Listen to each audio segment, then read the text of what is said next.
pode abrir o áudio dele? Estou ouvindo sim, é porque eu estava desligando outros áudios aqui, mas eu estou ouvindo. Tá ok, então. Tranquilo, então. Alguém aí está com problema que o meu áudio está bom para todo mundo? Acho que ok. Marcones, você poderia fazer uma oração para a gente, Marcones? Sim. Ok, então ore para a gente. Oremos então. Querido Deus, amado Pai, te agradecemos pela tua bondade, te agradecemos pelo teu cuidado e, acima de tudo, pelo chamado que nos concede. Pedimos nesse momento a tua orientação, a tua unção, que nós a cada dia sejamos usados pelo teu Santo Espírito para levar a mensagem de salvação a outras pessoas. Capacita-nos por todos os meios que nós tivermos, também a usarmos os meios que temos disponíveis para levar essa mensagem de salvação a outras pessoas. É o que te pedimos, em nome de Jesus. Amém. Amém. Amém, obrigado. Além de mim e da Fernanda, deixa eu comentar com você. Se você quiser, se você puder abrir sua telinha, ficar com a cara aparecendo, para mim é melhor, confesso para você. Já abri a ainda. É bem melhor. Agora, se você está com um problema na câmera aí, realmente, você está com o cabelo assim, sabe, e não tem como aparecer, eu até entendo. Mas, aí, o rapaz, o outro da rede ali, cara, é isso aí, tem que abrir. Pode estar na rede, não tem problema nenhum, tá? É que quando a gente começa a falar, eu já trabalhando nessa área do Zoom, já estou no terceiro mês, e é muito difícil quando se comunicamos, e eu só vejo o nome de vocês. Eu não sei se a turma está dormindo, se está acordada. Eu não tenho ideia se a turma está comendo ou não está comendo. Assim não, a gente consegue olhar, a gente consegue compartilhar. Eu consigo também chamar atenção. Às vezes, sabe, quando a pessoa dá uma olhadinha para o lado? Então, eu vou falando o nome da pessoa e aí fica melhor. Tá ok? Então, fica aí o recado, o convite para a Natália, a Evelyn, a Jaine, se eu errei seu nome, perdoe, Vinícius e Hélio, tá? Não são obrigados a abrir a tela, mas se puderem, vai me ajudar muito. Deixa eu apresentar um pouquinho, então, de mim, da minha família. Deixa eu ver se consigo abrir essa tela para você. Essa daí é minha esposa, lembra dela, Fernanda? Aí, ó. Essa é minha esposa, tá? Deixa eu ver se consigo passar mais um pouquinho. E a árvore da vida lá atrás. Isso. Essa daqui é minha filha, a Jennifer, e essa outra é a Alessandra. E logo depois do meio-dia, 3:30 da tarde, aí eu quero trazer a sobremesa, né? E esse daí é meu filho, né? Eu só encontrei essa foto dele sem camisa, mas essa sobremesa aí foi o que me chamou a atenção. Então, só para você que terminou de almoçar, pelo que a Fernanda tinha comentado comigo, eis aí a sobremesa, tá ok? Mas vamos lá, então, um pouquinho para frente. Eu comentei com a Fernanda a respeito, ela me fez um convite para trazer alguns temas para vocês. E eu fiz uma sugestão para ela de mostrar um panorama da Bíblia. Nós temos um mega de um problema hoje, eu vou falar a nível de igreja adventista, tá? Nós perdemos um pouco nós não conhecemos a história. Não é a história da sua igreja, nós não conhecemos, às vezes, a história da Bíblia. Eu só vou mostrar, eu quero fazer isso de uma outra forma. Vamos lá, deixa eu passar meu slide e vocês vão me entender. Dá uma olhadinha nisso aí. Vê se você entende o que é isso aí que eu estou mostrando para vocês. São algumas capas, né? Algumas fotos e propaganda de algumas novelas. Talvez alguns de vocês, eu nem vou falar feliz ou infelizmente já assistiram, né? Mas é possível que alguns aí, Caminho das Índias, e tem umas bem velhas aí, Caminho das Índias era uma delas, Salve o Jorge, essa daí também é antiga. Então, quando eu começo a olhar para essas capas, a Fernanda já está olhando aí, está pensando, hein, Fernanda? A carinha te entrega, hein? E aí, quando você começa a dar uma olhadinha nessas propagandas dessas novelas, nesses títulos também, algumas coisas me vêm à mente, algumas perguntas, né, a respeito dessas novelas, né?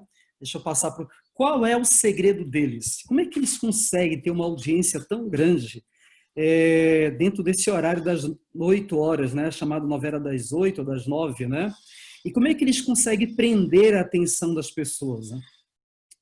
Quando nós estudamos a Bíblia com as pessoas, Nós não podemos perder um pouco do foco também. Você pode até achar estranho assim, mas pastor, você está usando o exemplo da novela para nos explicar como dar estudo bíblico.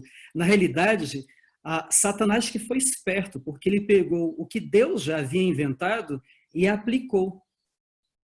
E nessa aplicação deu certo. O que aconteceu com a gente foi que nós perdemos essa forma também de ensinar para as pessoas a Bíblia. Deixa eu passar o próximo aqui. E uma das formas que eu acho muito interessante de a gente conversar com as pessoas é através das histórias, as histórias bíblicas, né? Eu coloquei algumas coisas de criança aí. Por quê? Teve uma época na minha vida que eu precisei aprender a contar histórias. E eu fui parar na classe infantil. Falei assim, eu vou para lá. Fiquei 1 ano, foi em Lajeado, Rio Grande do Sul, sendo professor das crianças. E ali eu aprendi a dar estudos bíblicos. Você pode achar assim, mas como ali? Sim. O melhor lugar para mim, a melhor escola não foi a faculdade de teologia, foi a classe das crianças, onde eu aprendi ali a contar histórias. Por que eu estou falando em histórias? Eu quero te fazer uma pergunta. Qual era o método de Cristo de ensinar a Bíblia? Pode abrir seu áudio aí, amigo. Tânia, Marcones, o que vocês têm para me dizer? Pession, isso? Pession. Como é que você acha que Cristo contava, transmitia a palavra de Deus?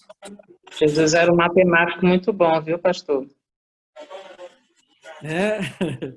Gostava de usar as parábolas. Não vale ele falar que é matemático só porque ele fez matemática e foi querendo puxar a sardinha pro lado dele. Vai, mas ele era um matemático muito bom. Ele era um ótimo jornalista. Ele gostava de contar parábolas. Ele contava muitas parábolas, ele contava histórias, porque essas histórias prendiam, sabe, a atenção das pessoas. Hoje, infelizmente, eu vou confessar isso para vocês, nós perdemos um pouco esse jeito. Éramos conhecidos há algum tempo atrás como o povo da Bíblia. Não é porque conhecíamos só a Bíblia, nós conhecíamos as histórias da Bíblia, de uma ponta a outra. Sabíamos começar e sabíamos terminar essas histórias. Você podia pegar essa história do meio dela, do final, não importa. Você sabia contar a história. E, de alguma forma, com o tempo, isso foi perdendo. Então, quando eu olho para essas novelas, o que prende tanta atenção das pessoas nas novelas? Há um enredo, há uma história. E, normalmente, ela começa assim, ó. Então, a Rede Globo começa a trazer a primeira propaganda da novela e, de repente, nesse primeiro momento, você vai ficar rindo sozinho, mas é dessa forma que se pensa. E, nesse primeiro momento, está o cidadão lá beijando a moça e, de repente, uma porta abre e você descobre que aquela moça já tem um outro marido e o marido da mulher aparece na porta assim, assustado, e diz, amor! E eles encerram ali a parte e deixa a propaganda ali para prender sua atenção. O que leva as pessoas a te escutarem e desejarem o teu estudo bíblico? Existe uma coisa chamada atenção delas. Nós chamamos essas pessoas de ou curiosas. Tem uma outra também que hoje nós demos um nome para elas, né? São os nossos interessados. Eles não são interessados porque eu tenho interesse neles. Eles deveriam ter interesse na gente. Deveriam ter interesse na palavra. Então, qual é a diferença? Olha só, eu quero fazer nesse momento uma brincadeira com vocês aqui. Eu quero que vocês me ajudem a contar a história. Tânia, tudo bem, Tânia? Você está me ouvindo, Tânia? Abre seu áudio aí, Tânia, para mim. Tudo bem, pastor. Sim, estou ouvindo. Então, eu vou começar uma história aqui, tá, Tânia? E aí você vai continuar a história, depois eu vou passar o próximo slide, a próxima pessoa continua a história também. A minha história começa assim, ó. Era uma vez um homem muito, mas muito... Continue a história agora. Ele era muito bonito e alegre. A Tânia forçou, né? O que vocês acham da história da Tânia? Pessoal, me ajuda. Esse homem aí, ó, você continua a história agora. Ela falou que era um homem muito bonito e alegre. O homem da rede aí, continue a história. Só que ele tinha uma deficiência, as pernas dele era. As pernas dele era. Ele Tá não vendo a andava. imagem aqui? As pernas, entendeu, Fernanda? Eu estou vendo aqui a cara do homem, ele já olhou para as pernas. Então, vamos lá. Deixa eu ver quem mais está aqui no vídeo comigo, que possa me ajudar. As meninas já estão saindo fora. Jaine, está me escutando, Jaine? A Jaine olhou assim, ele me acertou. Só que eu vou trocar. Esse homem continue essa história, Jaine. Que conheceu, uma moça muito esbelta. Morreu aí sua história, Jaine? Meu Deus! Joyce, ajuda ela, Joyce. Dá uma ajuda, Joyce, para ela. Joyce está com a camisa do Caleb aí, Joyce. Ó, vou repetir, ó. Olha o cidadão aqui, ó. Era uma vez um homem muito, mas muito, conforme a Tânia, muito bonito e alegre. Tânia, me ajuda, Tânia. E aí, conforme o Pesson, acho que é isso, né? Que ele tinha as pernas tortas. Eu não vi as pernas dele aqui, Pesson. Mas, e conheceu, conforme a Jaine, me ajude agora, a Karina. Karina, você está conectada com a gente, Karina? Abra seu áudio, Karina. Que conheceu...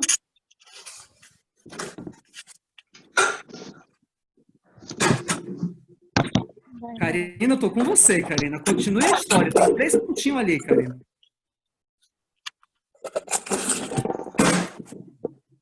Karina colou as placas, Karina. É muito bonita, né? Opa, alguém já falou, é muito bonita, muito bem. E aí, então, me ajude agora, Camila. Continue a história, Camila. Peraí, deixa eu ver. E aí ele pediu ela em casamento? E aí ele pediu... É interessante, né? Que conforme a gente vai falando de história, a nossa mente, ela precisa necessariamente ter uma... Ela precisa criar ela começa a criar imaginações. Então, quando você dá um estudo bíblico, você precisa criar isso na mente das pessoas. Você precisa levar as pessoas a olhar para o que você está ensinando para elas, não através somente das imagens, mas através da sua fala, através dos fatos, através da história que você está contando. Porque se você não fizer isso, você vai perder o seu ouvinte. Deixa eu mostrar algo para vocês aqui. Dê uma olhadinha nessa parte aí. Quando eu estou mostrando isso aqui para vocês, isso aqui é história. É a minha e a sua história. E ela tem um início, ela tem um meio e ela tem um fim. Sabe, qual é o nosso problema hoje nos nossos estudos bíblicos que hoje nós estamos dando, né? Eles acontecem mais ou menos assim. Então, a Fernanda vai dar um estudo bíblico para mim e ela começa, vamos lá. Lição número 1, Cláudio Omar, a Bíblia. Aí ela começa na lição número 1. Pergunta número 1. Quem escreveu a Bíblia? São perguntas e respostas, perguntas e respostas. É interessante de uma forma didática, mas não prende, às vezes, a atenção da pessoa. Agora, imagine que se você contasse uma história, que você pegasse esse livro, a Bíblia, e você pudesse contar a sua história, mostrando também como você conheceu a Bíblia. Como é que você teve o contato com a sua Bíblia? De que forma essa história da Bíblia chegou até você? Eu tenho dado estudos bíblicos, a Fernanda acompanhou já alguns desses, eu meio que dou uma misturada na história que eu estou contando ou no estudo que eu estou fazendo com a minha própria história ou com a história de alguém que eu conheci. Porque dessa forma, as coisas vão ficando guardadas na mente das pessoas. Então, agora vamos fazer diferente. Então, eu mostrei um cara ali muito bonito, conforme a Tânia, né? E aí eu mostrei uma moça depois, muito bonita, né? E depois ele pedindo em casamento a moça. Só que agora eu quero que vocês me ajudem de uma outra forma. Vocês estão vendo que tem uma linha do tempo aí. Essa linha do tempo é a história, chamada História da Redenção ou Plano da Redenção. Eu sei que nós estamos acostumados, Marcones, a dar o estudo bíblico assim, ó. Vamos lá, estudo número 1. Criação do mundo. Aí a gente traz as perguntas. Depois a gente vai para estudo número 2, a queda do homem. Estudo número 3, amigo, perdoe-me, mas isso foi uma invenção nossa. Quando eu falo nossa da Igreja Adventista, de dar estudo bíblico assim. Na Bíblia não era assim, nunca foi assim. Eu não estou falando que a sua forma de dar estudo bíblico, pergunta número 1, pergunta número 2, está errada. Só estou falando que a forma que a Bíblia nos ensina é muito eficaz também, de dar estudos bíblicos, de ensinar para as pessoas da Bíblia. Sabe o que fizemos? Nós, como a nossa cultura, ela vem dos gregos também, então, assim como os gregos dividem corpo e alma, nós dividimos tudo. Um exemplo, né? Para o Marcones, eu acho que eu escutei, não sei se eu entendi errado, Marcones, você é professor de matemática ou você só estudou matemática? Professor de matemática. Você é só professor de matemática, não é? Então, vamos lá. Para um hebreu, Marconi, você não poderia ser só um professor de matemática. Você teria que ser um professor de matemática, da língua hebraica, você teria que saber ciência também. Porque para eles, todas estas coisas estavam conectadas. Não havia separação do ensino bíblico, do ensino a respeito da saúde, do ensino do ABCD, nada era separado. Todas elas estavam conectadas. Eu acho que o Marconi, melhor do que qualquer um, pode entender um pouco melhor do que eu estou falando, porque a matemática, ela se conecta a quase tudo. Por exemplo, você está no computador, só é possível você estar me vendo aqui por causa de uma matemática. Não existe matemática, não existe a tecnologia sem a matemática. Tudo que você olha ao seu redor, existe uma matemática, mas também existe uma língua, existe uma comunicação. As áreas da nossa vida estão envolvidas. Mas a gente no Brasil não fazemos assim, nós dividimos tudo. Dividimos. É um ensinamento grego mesmo, dividimos tudo. Corpo e alma, para o hebraico, para a língua, para o hebreu não era assim. Tudo estava conectado. Tudo.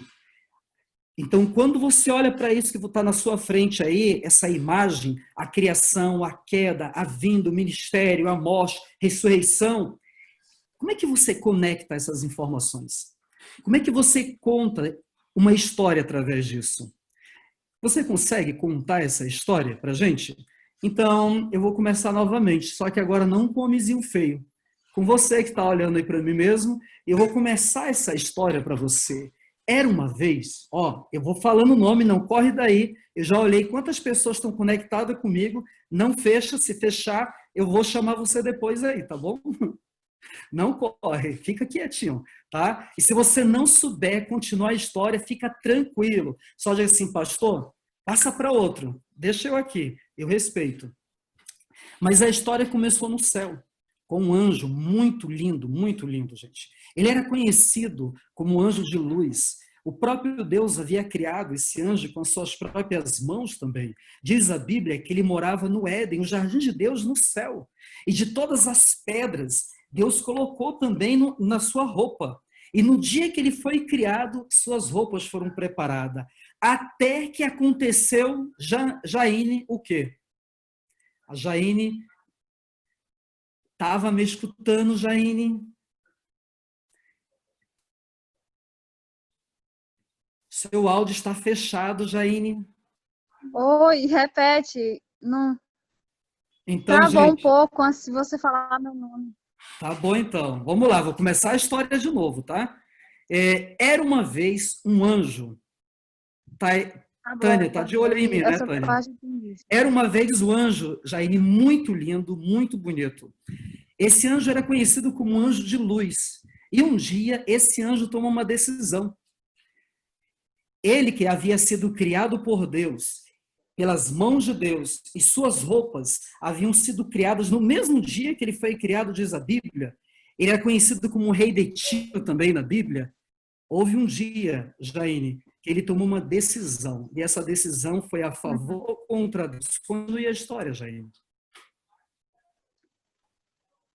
No caso, que foi contra Deus, porque ele queria ser melhor do que Deus. É essa a história, será?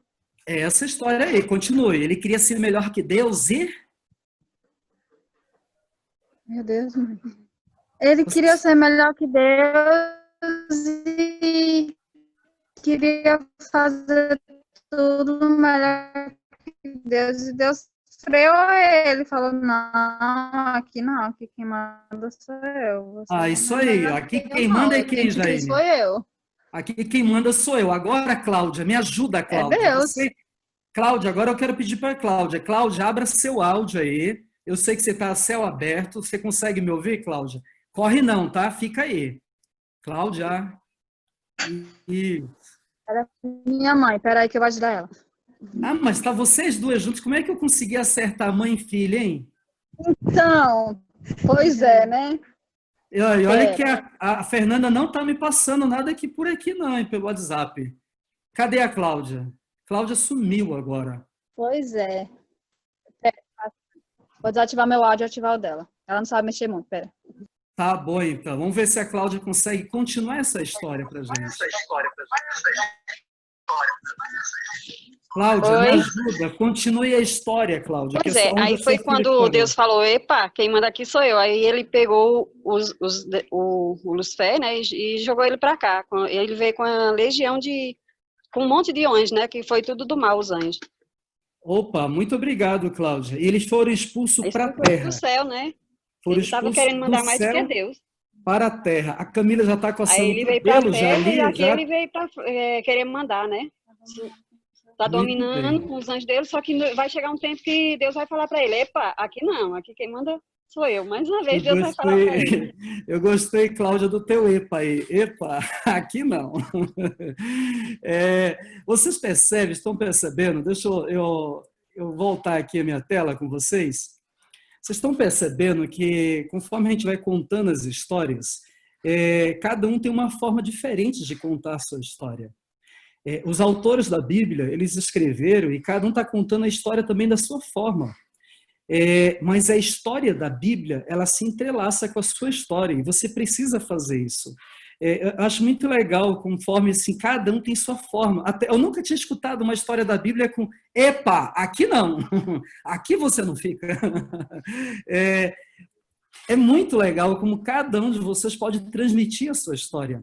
Só que a gente pega o estudo bíblico, que já está tudo escrito, e a gente engessa ele. Você não precisa engessar o estudo. O estudo é apenas um guia para você se guiar, saber para onde que você está indo. Então, deixa eu voltar a minha história novamente aqui. Calma, não vou pedir para você contar a história mais, mas a história começa aqui, vem pela queda do homem, logo depois vem da queda do homem, Deus, graças a Deus, através do Cordeiro, traz salvação ao homem também. Deixa eu passar aqui um slide e entrar nesse próximo. Então, nós olhamos para o estudo bíblico dessa forma, Fernando. Olha só, são 27 estudos bíblicos. Imagine você recebendo estudo bíblico pergunta por pergunta, né?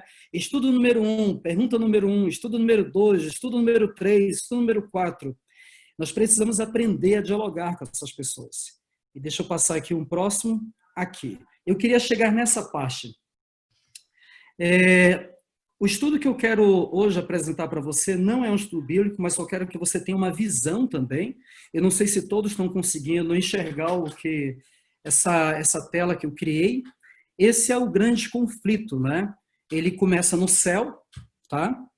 Então, essa é a história que eu quero que vocês comecem a enxergar. Ele começa no céu, como a Cláudia falou, ele se estendeu para a terra, mas antes de estender para a terra, Cláudia, Deus, no processo que esse conflito estava acontecendo no céu, diz o Espírito de Profecia que a Ellen White ela comenta, né, que Deus, prevendo o que ia acontecer, ele começou a criação da terra também, para que o homem pudesse substituir aos anjos.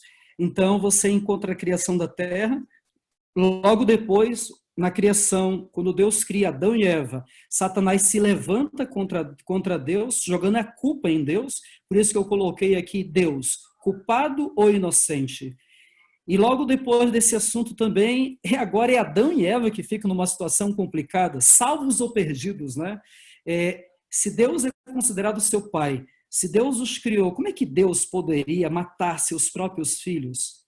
Então Deus providencia um cordeiro, lá no capítulo 3, verso 21, e aparece o cordeiro de Deus. Não estou ouvindo, tá? Ficou mudo. Verifica aí seu áudio. Só está mudo para ela ou está mudo para todos vocês? O Person também reclamou que estava mudo. Se puder voltar só um pouquinho. Aqui tá ok. Não estou ouvindo, viu? Não sei se Ficou vocês estão me ouvindo todo aí. mundo mudo. Tá ok. Veja só Tem um aí, problema se aí. não é a internet de vocês, tá? Tá ok? Porque assim, para mim está ok. Deixa eu ver aqui. Fernanda está me ouvindo bem? Marcone. Já estou saindo dessa projeção de slide, tá? Só quero que vocês compreendam aqui. Então, diante desse conflito todo que nós estamos vivendo, desse grande conflito, existe uma história sendo contada. E nessa história, Fernanda, ele não existe um estudo após o outro, não são temas diferentes. É um único tema, é uma única história. Essa história é conhecida como história da redenção, ou também conhecida como um grande conflito. E algumas coisas que nós não percebemos. Eu quero, só antes de eu caminhar mais um pouquinho para frente, você já conhece esses livros aí?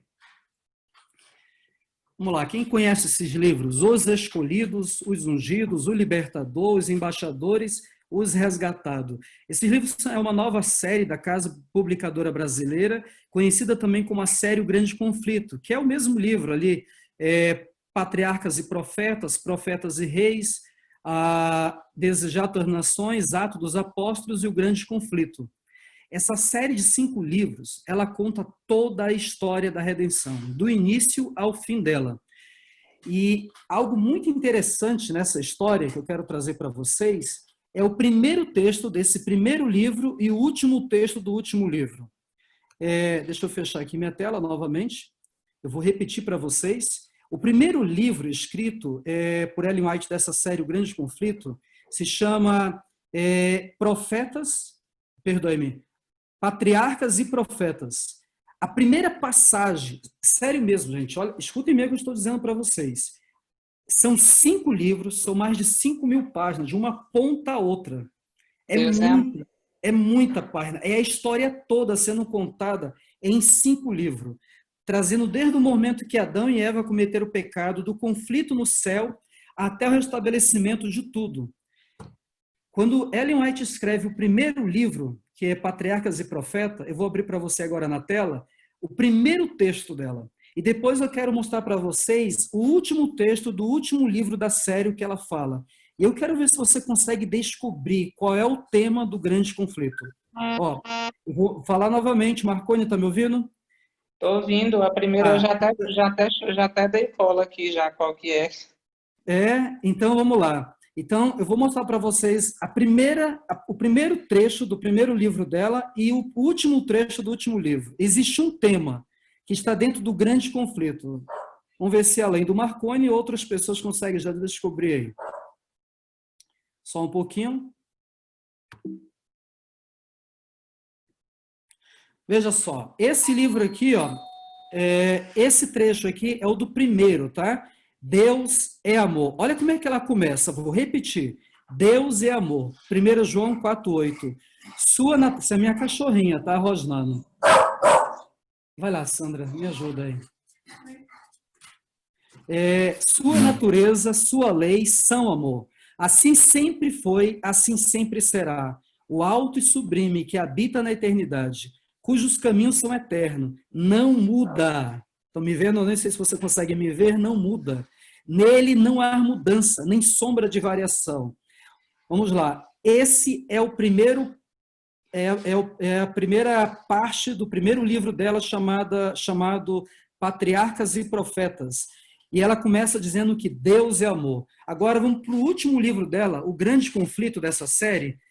E o último livro, o último parágrafo está escrito assim: o grande conflito terminou. Pecado e pecadores não mais existem. O universo inteiro está purificado. Uma única palpitação de harmonioso júbilo vibra por toda a vasta criação. Daquele que tudo criou emanam vida, luz e alegria por todos os domínios do espaço infinito. Desde o minúsculo átomo até o maior dos mundos, todas as coisas animadas, inanimadas, em sua serena beleza e perfeito gozo, declaram que Deus é o quê? Amor. É amor. E agora eu vou fechar a telinha, eu preciso perguntar para você, qual é o tema do grande conflito?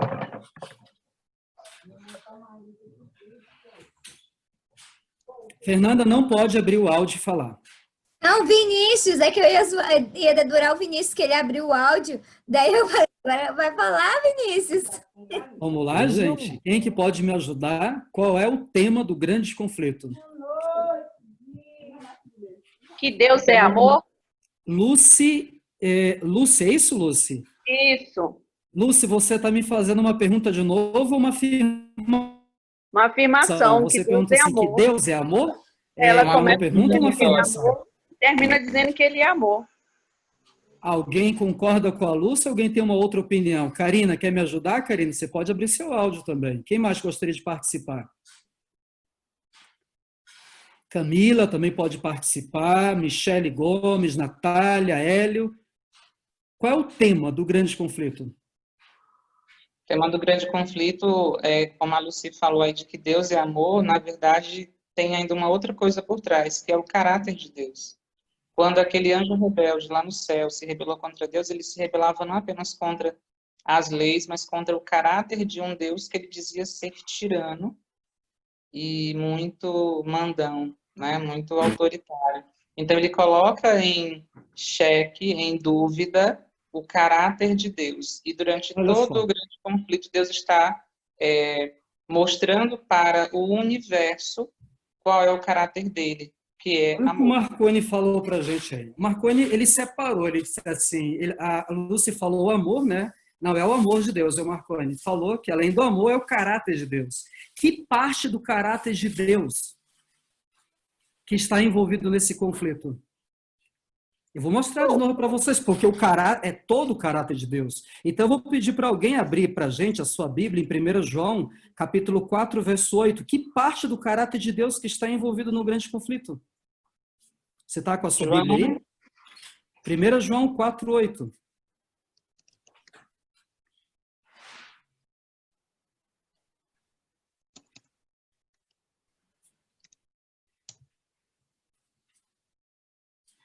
Quem quiser ler, pode ler.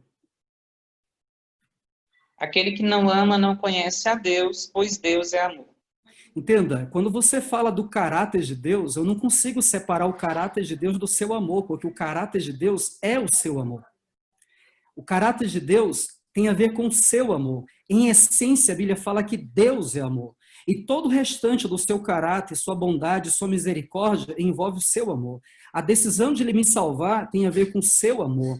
A santidade de Deus tem a ver com o seu amor. Deus não muda porque Ele é amor. Ele criou a Lúcifer porque Ele é amor. E mesmo sabendo que Adão e Eva iam cometer pecado, Ele os criou porque Ele é amor. E ninguém consegue ir contra o caráter de Deus. Ele está a ponto de pagar o preço para não mudar o seu caráter. Ele não pode mudar. A única confiança que eu tenho que Ele é Deus, eu posso contar com Ele, é que a Bíblia fala que Ele não muda. Ele é imutável. E a base do seu caráter é o seu próprio amor. Esse é o tema, Marconi, do grande conflito. Foi isso que Satanás atacou no céu, o amor de Deus. Esse foi o auge do caráter. Eu sei que você pode estar pensando assim, não, mas ele atacou a lei de Deus também. Mas sobre o que fala a lei de Deus? A lei de Deus fala sobre 10 mandamentos. Está me escutando, Jaime? Os 6 primeiros mandamentos, como você já conhece, fala do amor que eu devo ter a meu próximo. Os primeiros 4 mandamentos falam do amor que eu devo ter a meu próximo. Os outros 6 mandamentos falam do amor que eu devo ter a Deus. Se você fosse resumir essa lei, você poderia resumir em uma palavra: amor. Agora, eu queria que você abrisse ainda um texto bíblico comigo, se você pode. O Marconi já leu um texto, outra pessoa poderia ler para a gente. Se encontra em Romanos, por favor. Romanos capítulo 13. Abram lá. Romanos capítulo 13. O verso 8, creio eu que é o capítulo 13, verso 8. Todo mundo me escutando? Jaine, você poderia ler para a gente Romanos 13, verso 8? Olha, eu não estou dando estudo bíblico para vocês, eu só estou tentando mostrar que existe um panorama na história do grande conflito. E quando você for dar um estudo bíblico, você não pode perder essa essência. Pode ler para a gente, Jaine. A ninguém fiqueis devendo coisa alguma, exceto o amor com que vos ameis uns aos outros, pois quem ama o próximo tem cumprido a lei. Opa, segura aí, vocês escutaram isso? Quem ama o próximo tem cumprido o quê? Aí é que a gente começa a fazer coisa errada, Fernanda. Porque nós entramos nas casas das pessoas para falar do que pode e não pode. Olha, veja, a Bíblia diz que não pode comer carne de porco. A Bíblia fala que não pode cometer adultério. A Bíblia fala que não pode mentir. A Bíblia não está falando do que não pode. A Bíblia está falando de amor. É sobre isso. Paulo aqui, ó. Quem ama o próximo está cumprindo o quê? A lei. E o texto continua ainda. Por isso, não adulterarás, não matarás, não furtarás, não cobiçarás, e se qualquer outro mandamento, tudo se resume: amarás a teu próximo como a ti mesmo. O amor não pratica o mal contra o próximo, de sorte que o cumprimento da lei é o amor. Por que que o tempo todo, no conflito entre Deus e Satanás, no conflito entre o bem e o mal, a lei de Deus é o foco da ação de Satanás? Por causa desse tema. O caráter de Deus está na sua própria lei. Veja, a lei não fala do que pode ou que não pode. A lei está falando do próprio Deus. O Marcones leu para a gente antes, Deus, ele é amor. A lei não está falando, ó, isso pode ou isso não pode. A lei está falando de quem ele é. A lei está falando da essência dele. Então, quando você, ou qualquer um, for entrar dentro de uma casa, dar um estudo bíblico, seja pelo Zoom, seja pessoalmente, cada estudo bíblico, você precisa lembrar que Deus é amor. Para cada estudo que eu abrir, eu preciso lembrar dessas pessoas que o meu propósito ali é falar desse amor. Porque quando Satanás se manifesta no Jardim do Éden, ele vai colocar em dúvida o amor de Deus. Quando ele se manifesta lá no deserto para Cristo, ele coloca em dúvida o amor de Deus. O tempo todo, ele coloca em xeque esse amor de Deus. E um dia, em algum momento da vida de vocês, Lúcia, Cláudia, Josilene, em algum momento da vida de vocês, não sou eu que eu digo, isso é bíblico, e Ellen White também fala, todos nós, em algum momento, já acusamos a Deus. Já pensamos, Deus, por que isso está acontecendo comigo? Deus, tanta gente ruim, por que isso aconteceu com aquele fulano de tal? Senhor, olha, eu não sei se você, a Fernanda compartilha, eu acho que nem a Fernanda eu comentei com ela, eu nessa epidemia, nessa pandemia de coronavírus, já perdi 7 pessoas. Eu perdi meu cunhado com 45 anos, eu perdi uma tia-avó minha, eu perdi alguns amigos, e algumas pessoas me questionaram, pastor, por que Deus está permitindo isso? Há uma tendência nossa, desde o dia que Satanás chegou nessa terra, a colocar a culpa de tudo que é mal em quem? Em Deus. Deus é o culpado. Por que Deus? Mas veja, por que Deus criou a Lúcifer se ele sabia o que Lúcifer ia aprontar? Mas se ele sabia que Adão e Eva iam comer do fruto da árvore, por que criou Adão e Eva? Na realidade, se eles sabiam que eles iam comer daquele fruto, por que ele colocou uma árvore no jardim do Éden? Mas se ele sabia de tudo isso, por que ele criou aquele rapaz que matou seu filho? Ou criou aquela mãe que fez um aborto do seu filho? Por que ele criou esse, criou aquele? A gente tem essa ideia. Eu trabalhei 4 anos com acidentes de trânsito. Eu trabalhei no Rio Grande do Sul, numa concessionária. Eu era o resgatista, eu fiz também a faculdade de enfermagem, não cheguei a completar, e com isso eu consegui trabalhar na rodovia. Eu atendi um acidente de trânsito na 386, onde um rapaz se chocou, ele se perdeu na pista, o carro dele bateu de frente contra o carro, ele ficou preso nas ferragens. E como ele havia batido bem próximo da sua casa, a rodovia ficava próximo da sua casa, alguns parentes correram para o local. Quando eu cheguei, tinha muita gente no local, ele estava preso, gemendo, havia muito sangue, e a mãe dele, conforme eu fui colocando o colar, fui soltando o cinto de segurança dele e coloquei também o CAD nele, a mãe desse rapaz começou a gritar. Eu lembro muito bem do jeito dela, ela tinha um cabelo grande e ela estava vestida vestida de crente, sabe? Jeitão bem pentecostal, e ela olhava para o céu e ela dizia assim, meu Deus, por que fizeste isso com meu filho? E ela ficava gritando ali, olhando para Deus: Deus, tem misericórdia, eu sou tua serva, meu Deus, poupa meu filho, meu Deus. E ela gritava. E eu, conforme ia soltando o rapaz e liberando ele das ferragens que estavam sobre ele, aí eu olhei para o lado, para o banco do caroneiro, tinha umas caixinhas, e dentro dessas caixas tinha várias latinhas da Skol.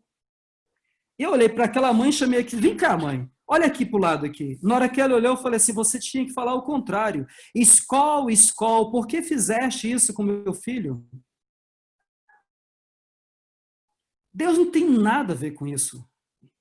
Sabe, nós temos uma péssima mania de jogar a culpa em Deus pelas coisas que fazemos ou decisões erradas que tomamos, ou pelo pecado do ser humano.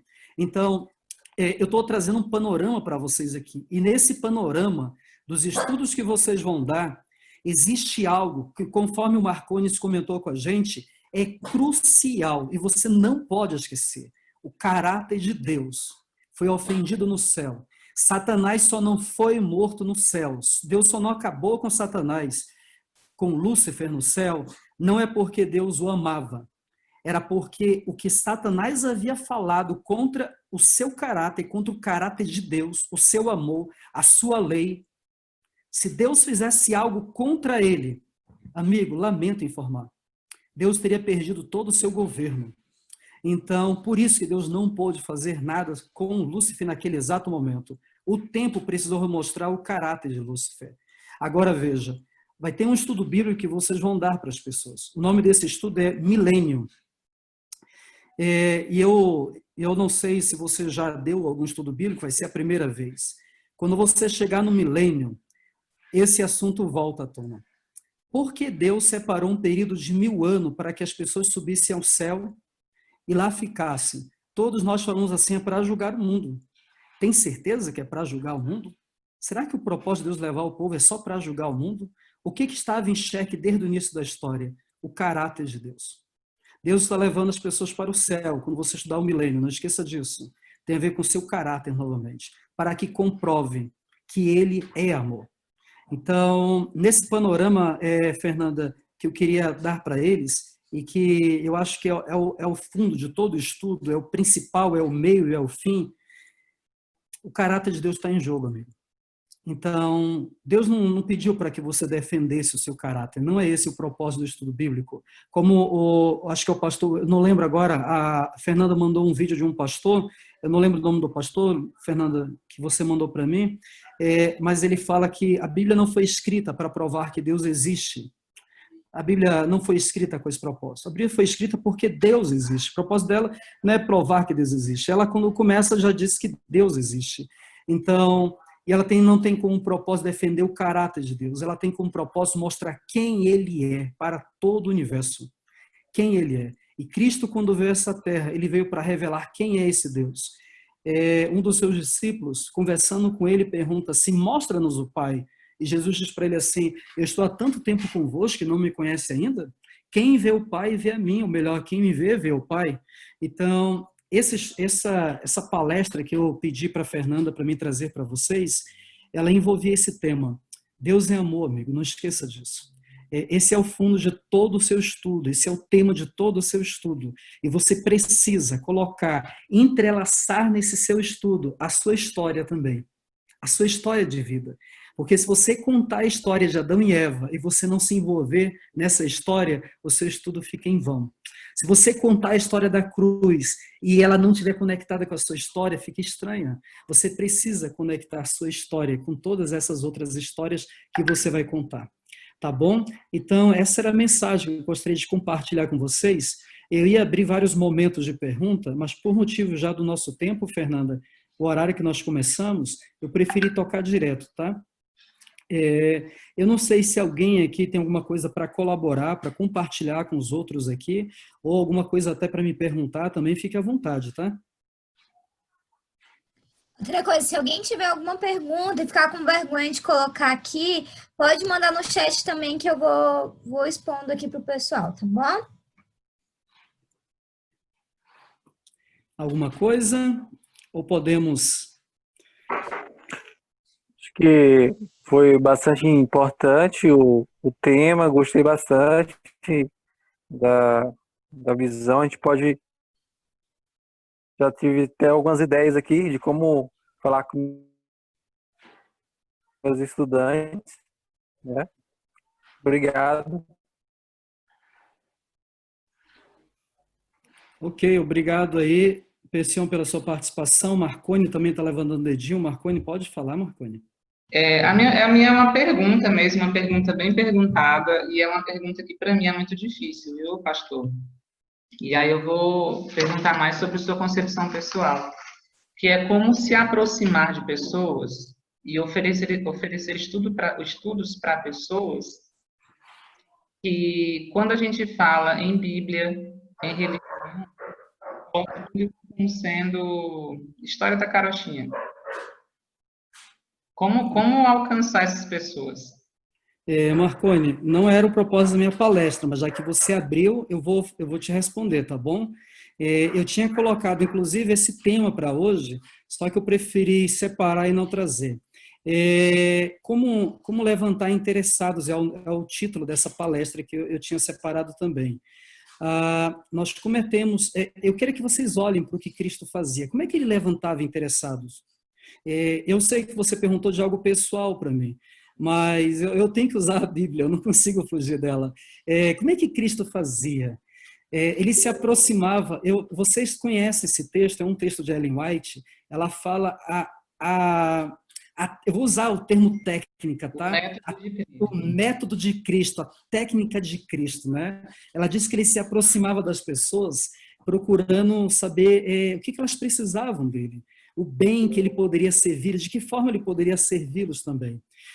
Algum tempo atrás, bastante tempo atrás, Marconi, eu participei de uma maratona da associação lá no Rio Grande do Sul, para a igreja levantar novos interessados. Então, espalharam uma pesquisa e foi todo mundo com a pesquisa batendo de casa em casa. Esse fazia pesquisa, no final da pesquisa perguntava assim: você tem interesse de receber um estudo bíblico? Quando você olha o método de Cristo, ele não começa dessa forma. A primeira coisa que ele faz, ele se aproxima das pessoas querendo o bem delas. Por isso que existem as ações sociais que os Calebes fazem, né? As ações sociais, a gente chama os braços de Cristo, tá? Eu não sei se vocês vão ter alguma ação social, Fernanda, mas as ações sociais que o Caleb faz, o Espírito de Profecia chama de braço de Cristo, é a forma que a gente começa a entrar em contato. Então, o primeiro contato que fazemos, não estou inventando a roda, tá? Isso é bíblico, era através das ações. Quando a Bíblia fala que o Espírito Santo ungiu Cristo para curar, para dar vista aos cegos, eram as ações sociais. Quando ele multiplicou os pães, era a ação social que ele estava fazendo. E foi dessa forma ele atraía as pessoas. E como ele estava conquistando o coração das pessoas através das necessidades, as pessoas estavam dispostas a escutá-lo também. Se você encontrar aí, Marconi ou Fernando, o texto que eu estou citando, ele se encontra num livro Beneficência Social, não, esqueci o nome do livro, mas está escrito assim, os métodos de Cristo. Ele se aproximava das pessoas, querendo o bem delas, ele conquistava a confiança dessas pessoas, logo depois de conquistar a confiança, ele conquista... Atendia suas necessidades, granjeava-lhes a confiança, depois dizia, segue-me. Segue-me, olha, veja só, Marconi, a última coisa que ele fazia era o quê? Era dizer o segue-me. Era dizer segue-me. Sabe qual é a primeira coisa que nós fazemos quando queremos levantar um estudo, um interessado? A gente pergunta para ele assim, você aceita um estudo bíblico? Segue-me. Nós começamos completamente diferente. Siga-me os bons. Percebeu? Começamos completamente, siga-me os bons. Aí, um exemplo, eu bato de casa em casa. Se a pessoa não aceitou o estudo, aí a gente usa o termo de Malaquias, eu vou bater a poeira do meu pé, ele que se ferre para lá, porque ele não aceitou a palavra, tô nem aí, eu vou para outra casa. Mas nunca foi dessa forma. Eu entendo que as pesquisas é um método de você levantar interessados. Mas eu, como evangelista, eu já não uso esse método há muito tempo. Porque eu creio que existem outras formas de a gente levantar interessados. Eu tive agora em Limeira, alguns dias atrás, com um grupo de teologandos, e eles estavam fazendo pesquisas bíblicas lá. E eu estava comentando com ele da dificuldade que eles estavam encontrando de levantar interessados. E aí nós montamos ações sociais. E olha, com as ações sociais que montamos, nossa, você não tem ideia a quantidade de pessoas que se ergueram. Uma igreja pentecostal se tornou adventista, foram para mais de 40 pessoas que batizaram, só através das ações sociais. Paramos o negócio de fazer... Eu não estou dizendo que é errado você fazer uma pesquisa. Só que quando você faz uma pesquisa, você vai alcançar o que você quer. E o que você quer? Um estudante. Eu não quero um estudante da Bíblia. Por que eu não quero um estudante? Eu quero um amigo, eu quero uma pessoa que eu possa compartilhar o amor de Deus que eu conheci. Eu não consigo compartilhar amor se não for demonstrando amor por essas pessoas. Então, esse é um grande problema enfrentamos como igreja. Nós estamos muito preocupados em quantidade de estudos. Você pode até achar assim, pastor, você não está falando, você está indo contra aquilo que a gente entende. Eu não estou indo contra ninguém. Se tiver alguém contra isso, está indo contra a Bíblia. Porque a Bíblia fala que Cristo... Gente, quantos estudos Jesus deu? Na realidade, eu vou fazer outra pergunta. Quantos sermões Jesus Cristo pregou? Você vai contar, você não tem mais de 5 sermões na Bíblia pregados por Jesus. Tudo que ele fazia era o contato pessoal com as pessoas. Ele ia de casa em casa, ele ajudava as pessoas. Era dessa forma. Então, se você quer levantar novos interessados, existe um círculo que nós chamamos de cebola, tá? É um termo técnico. Então, você começa no centro dessa cebola, onde está o miolo dela, é o meu primeiro círculo de amigos, amigos e parentes. Desses primeiros círculos, quem são os amigos dos meus amigos? Você entende? Eu vou para o segundo círculo.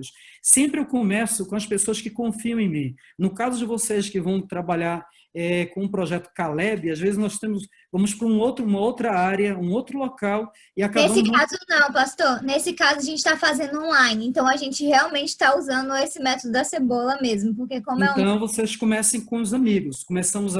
Vamos levantar quem são os nossos amigos, parentes. Um exemplo, eu não aconselho o Marconi, eu vou só dar um exemplo, tá, Marconi? Dá um estudo bíblico, se a mãe dele não for da igreja, ou o pai dele, ou o irmão, não, que ele faça contato com outro, um outro se aproxime, porque é mais fácil os de fora do que o de casa. A força é maior. E outra, procure os amigos de vocês, depois dos amigos, temos os parentes, nem todo parente é nosso amigo, infelizmente, né? Então, procure os parentes depois e os nossos colegas. E depois pegue indicações. Gente, é muito rápido de você conseguir contato dessa forma. Uma indicação após a outra. E o que a gente faz com essas indicações? Eu não sei o que a Fernanda está planejando, vocês estão planejando nos projetos, mas aí entra os projetos sociais, vocês colocarem essa turma para participar de alguma coisa que possa envolvê-lo, e possa envolver com amor mesmo. A Fernanda me acompanhou num projeto aqui em Limeira, chamada Page. E nessas pages nós temos empresários, médicos, advogados, e olha, um público muito difícil de alcançar, muito mesmo. E como é que alcançamos esse povo? Fizemos uma cantata, colocamos um cidadão para cantar, colocamos um outro lá para contar uma história dele, que não tinha nada a ver, uma história do mundão, como é que ele conseguiu, sabe, se erguer na vida. E aí a gente convidou numa terceira palestra essa turma, se eles não queriam continuar participando do grupo. E aí trouxemos uma psicóloga para ajudar também. Então, existem várias formas. Eu tenho brincado com as pessoas que eu faço meus treinamentos, né? Existe 1001 maneiras de preparar Neston, amigo, invente a sua. Veja qual é a sua melhor forma, qual é o seu dom, qual é a sua área, qual é o seu chão. Eu entendo, Marconi, que a forma que você vai levantar seus interessados não é a mesma forma que a Fernanda vai levantar os interessados dela. Cuidado ao engessar a forma que vocês vão levantar os interessados de vocês. Eu acho interessante a gente ter um padrão. Podemos criar um padrão, mas às vezes esse padrão, eu não consigo fazer isso. Mas, por exemplo, não peça para minha esposa bater de casa em casa. Ela não vai conseguir. Agora, se vocês quiserem convidar amigos de vocês para vir aqui em casa, a Janete fazer um almoço, aí você está no chão dela. Ela vai fazer, vai se comunicar, vai brincar com eles, vai jogar a conversa fora. Percebe? Cada um tem seu chão diferente. De repente, o da Tânia é fazer um belo de um pão e levar para um vizinho. Percebeu?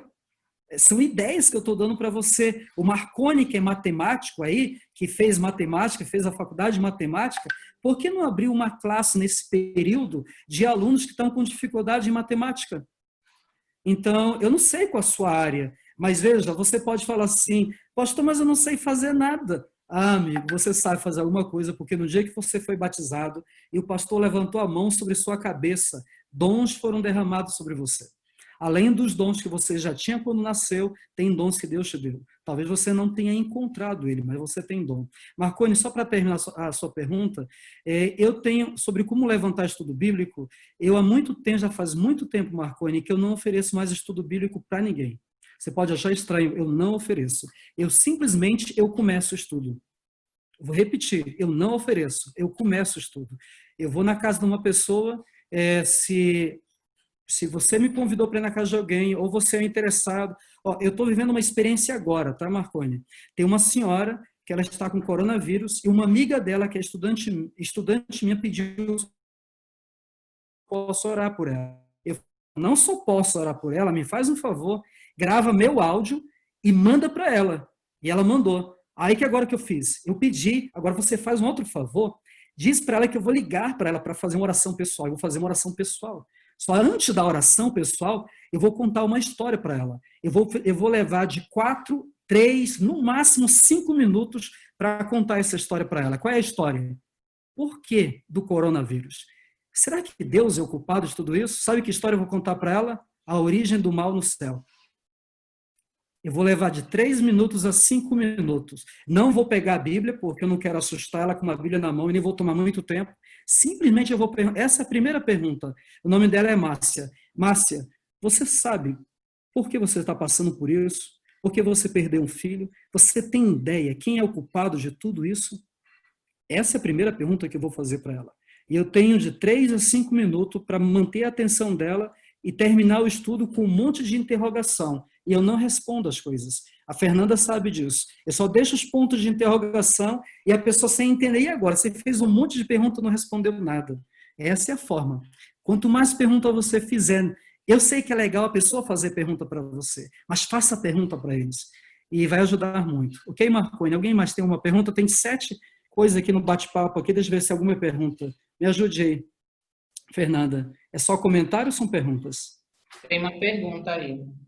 Tem, quem fez a pergunta foi a Jaine, diz assim, essa questão da necessidade de oração, né? Porque temos que ter esse preparo para poder também dar os estudos bíblicos. Será que Deus precisa da nossa oração ou somente nós precisamos dela? Porque essa foi uma pergunta que fizeram para ela e ela não soube responder, que a gente está nos estudos já de oração.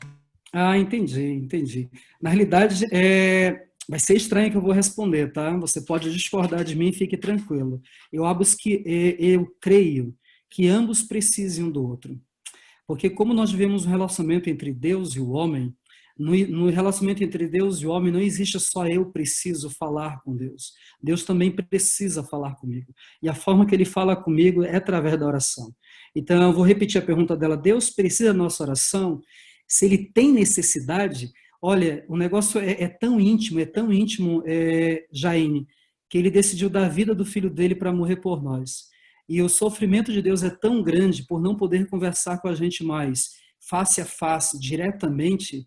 Nós não temos ideia do que Deus passa por isso, de não poder falar com a gente e ter que usar instrumentos e fica assim abanando, assim, você não está me escutando. Ele precisa também, mas não porque ele tem a necessidade como eu e você temos. A nossa necessidade de falar com Deus, eu sei que Deus sabe todas as coisas, mas nós precisamos orar, não porque... Só um momentinho, se minha cachorra ficar quieta aqui... Toda vez que toca essa campainha, ela sai em desespero. A necessidade que a gente tem de falar com Deus envolve nossa fé, a nossa salvação, fortalecimento mesmo. Então, agora, Deus precisa, a necessidade de Deus é diferente da gente, tá? A necessidade dele envolve porque ele é nosso Pai, ele é nosso Criador. Se isso não fosse uma verdade, por que ele voltaria a essa terra? Se isso não fosse uma verdade, por que ele teria dado a vida do filho dele para morrer por nós? Deus tem sim uma necessidade, mas lembrando, ele é diferente da nossa. Deus é eterno. Nós somos limitados no nosso tempo, né? Então, nossa necessidade é bem diferente da de Deus, bem diferente. Mas há sim, há uma necessidade da parte de Deus no sentido que ele, por ser amor, por gostar de cada um de nós, ele quer que você converse com ele, né? Eu não sei quem é pai aí, quem é mãe, mas quem já vivenciou de um filho ficar chateado com você e ficar sem conversar, Imagine Deus nessa situação com a gente, sem entender ainda. Ele não fez nada de errado, a gente se cala e não quer conversar com ele. Ele não fica, ele nem não tem como ele entender. Ele chega a falar para Jeremias, né? Eu não quero. Quando Israel abandona, Janete, minha cachorra aqui tentou pegar o pé do rapaz aqui. Mas ok, então, pessoal. Alguém tem mais uma pergunta? Nosso horário já estourou, né, Fernanda? Gente, eu tô vendo aqui que acredito que tenha ficado claro para a maioria de vocês. A ideia realmente era que o Cláudio Amar desse esse panorama geral para que a gente tivesse ainda mais profundidade e domínio para repassar esses estudos. Agradeço muito, Cláudio Amar, por você ter tirado esse tempo para poder estar compartilhando isso com a gente. E admiro muito o trabalho que você faz. Deus seja louvado realmente pela pessoa que você é. Agradeço também ao pessoal que está participando, que não é da nossa equipe, mas está conectado com a gente. O Pécio, o Luci, Karina, Marcones, o Léo e Mari, ele também. Então, se alguém tiver mais alguma pergunta, pode falar agora, ou senão a gente vai encerrar. Acho que não tem, então. Vocês podem abrir a câmera para a gente tirar a foto oficial, então, de hoje, depois, antes da gente encerrar todo mundo. Natália, Michele, Vinícius, Cananda, Hélio. Esse povo fica todo se escondendo, né, na hora da reunião. Começa a ajeitar o cabelo quando volta, né? Olha só, o Vinícius está ali, ó, despertando. Ajeitar a sobrancelha também, que tem uns cabelos a mais. É a Fernanda. A Fernanda, quem está do meu lado aqui, Fernanda? Oi, Max, tudo bem? Oi, tudo bom? O Max vai trabalhar em Caleb também. Ele está planejando fazer Caleb esse ano, tá? Amém, bênção. Tem sido uma bênção. Tá. Hélio, Léo e Mari. Apareçam aí pra gente também. Tia Tânia saiu agora. Gente, Cláudio Omar, se você quiser falar mais alguma coisa para fazer o fechamento, e a pergunta final é essa, qual que era o recado final que você deixa para esses Calebs? A gente já começou a Missão Caleb, estamos no 7º dia já de Missão Caleb. Por causa dessa questão da quarentena, estamos trabalhando no formato online, né? Só que qual que é o recado que você deixaria, vamos dizer assim, gente, não esqueçam disso, façam isso, e qual que é a última coisa-chave que você deixaria com a gente? Eu acho que não seria um recado, vai ser um texto que eu vou deixar para eles, tá? Eu não vou ler o texto. Ninguém lê o texto, cada um pega o texto e vai ler o seu próprio texto, tá? Ele se encontra em Mateus, capítulo 28, tá? Deixa eu só abrir o texto. Marconi não vai dando dica também aí, não, Marconi? Só um pouquinho, 28. Só um momentinho que eu já vou dizer o verso, tá? Para você não dar dica, Marconi. Ah, tá. Tá. Verso 20, tá? Capítulo 28, verso 20. A última frase do verso 20 existe uma promessa. Essa é a promessa para você. A gente acha que essa promessa é para todo mundo que é batizado, para todo mundo da igreja. Não é. Essa promessa é para aqueles que se envolvem na missão. E é para você que decidiu se envolver na missão. Mateus, capítulo 28, o verso 20. Tá bom? Não vou ler. Eu vou orar com você agora, tá? Eu vou deixar para que você abra sua Bíblia em casa e leia. Já encontrou, Marconi, né? Eu estava dando a dica aqui, mas eu dei a dica com o microfone fechado para ninguém escutar. Só se fez bom. labial. Tá bom, então vamos orar? Podemos orar, Fernanda? Senhor nosso Deus, eu sou grato a Ti pela Tua providência em nossas vidas. Há um grupo de jovens aqui que estão se preparando, Senhor Deus, para falar do Teu amor, para compartilhar também das Tuas misericórdias e bondade. Eu não tenho dúvida que Satanás vai se levantar contra cada um deles, mas também não temos dúvida que as Tuas promessas os acompanharão, que Teus anjos estarão do lado de cada um destes também. Senhor, se existe algum desses jovens que estão com a gente nesse momento, que possa estar enfrentando algum problema pessoal, Senhor Deus, aonde está afastado de Ti e precisa resolver isso, Nós clamamos que tu possa dar força, manda teus anjos, Senhor Deus, que possa operar na vida desse jovem. Concede teu Santo Espírito também, Senhor Deus, para erguer, Senhor Deus, o teu filho, porque ele precisa proclamar do teu amor, precisa falar das tuas misericórdias. E sem o teu Santo Espírito, Senhor Deus, e sem a presença dos teus anjos, esse jovem vai sozinho nessa batalha. Senhor, é o que nós pedimos em nome de teu Filho amado, Jesus. Amém. Amém? Que Deus abençoe a cada um de vocês, tá? Ainda vamos ter outros encontros, né, Fernanda? Aí sim, aí eu vou dar um estudo bíblico para você, tá? Eu não sei qual é o dia, não lembro qual é a data também, mas eu fico aguardando a Fernanda aí me chamar. Gente, ótimo, muito obrigada. Agora sim, o selfie final.